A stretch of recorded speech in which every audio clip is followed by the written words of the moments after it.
CD1.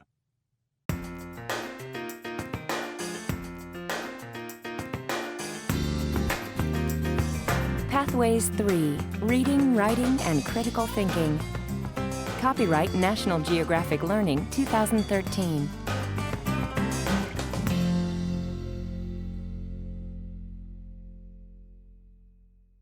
Unit 1, Social Relationships, pages 5 through 7.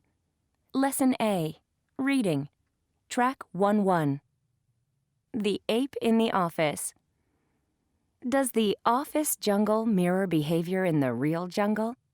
New research suggests business leaders and corporate employees may use conflict and cooperation in ways similar to their primate relatives. In his book, The Ape in the Corner Office, Understanding the Workplace Beast in All of Us, science writer Richard Conniff examines corporate behavior through the eyes of a primatologist. Conniff, a specialist in animal behavior, suggests that the ways in which humans manage conflict and cooperation are key to their successes or failures, just like primates. He sees similarities in the ways humans and primates use social networks and hierarchies to assert and gain status in their respective groups. He also points out that while conflict can be effective at times, both humans and apes generally prefer to cooperate with each other. Cooperation versus conflict. People often have the perception that the animal world is full of conflict. However, while conflict and aggression are normal primate behaviors, they actually play a more limited social role in the wild than cooperation. In fact, according to Conniff, both primates and humans are essentially social creatures. They thrive in groups and are normally cooperative and helpful. Within their own group, people generally live in harmony and offer each other support. Similarly, chimpanzees live cooperatively and normally try to avoid conflict.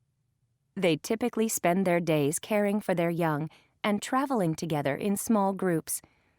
Conniff points out that chimps, despite having a reputation for being aggressive, only spend about 5% of the day displaying antagonistic behaviors. In contrast, they spend much more time, 15 to 20% of the day, grooming each other. For humans and primates, conflict is infrequent and does not last long. For both species, cooperation is a more effective way to succeed and survive. The value of networking. Research by primatologists also reveals that people and primates use similar social networking strategies to get ahead in life. They create tight social bonds by sharing resources, doing each other favors, building teams, and making friends. Employees with ambitious career goals, for example, often rely on powerful and influential people in their office to help them get better jobs. In a similar way, chimps work to strengthen relationships with other chimps.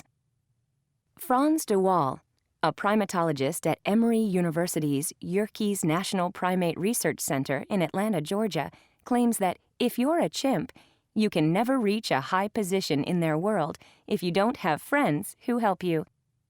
In fact, research shows that chimps often scheme to create bonds to strengthen their status or importance in the community. They do favors for one another, share resources, and sometimes use their cunning. In chimps, a common strategy is to break up alliances that can be used against them, de Waal explains. They see a main rival sitting with someone else, and they try to break up that meeting. They use strategies that I'm sure most people perform without knowing that they are doing them. The importance of hierarchies. Groups in an office environment have similar social dynamics to groups in primate communities. In both cases, the groups organize themselves into natural and effective hierarchies in which individual members know their roles.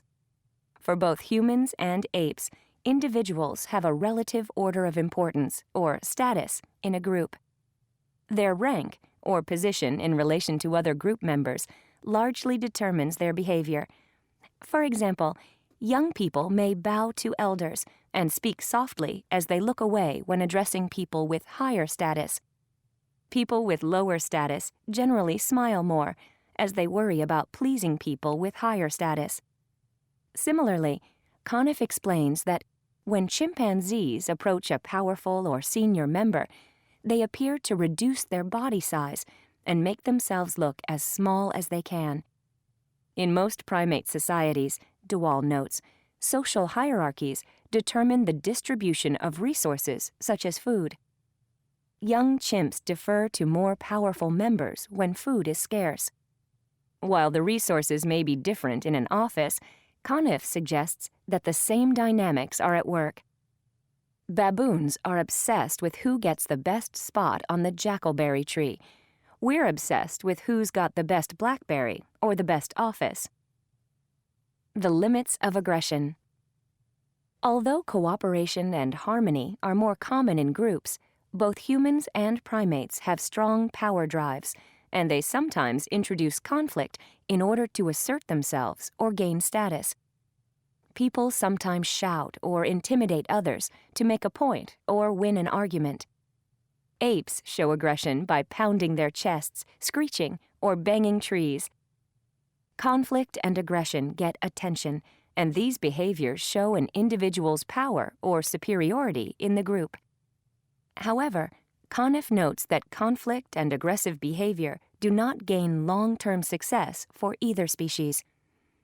He points out that when bosses or managers become bullies, for example, by criticizing their employees, treating them unfairly, and making their working lives difficult, employees become stressed, lose motivation, and quit their jobs.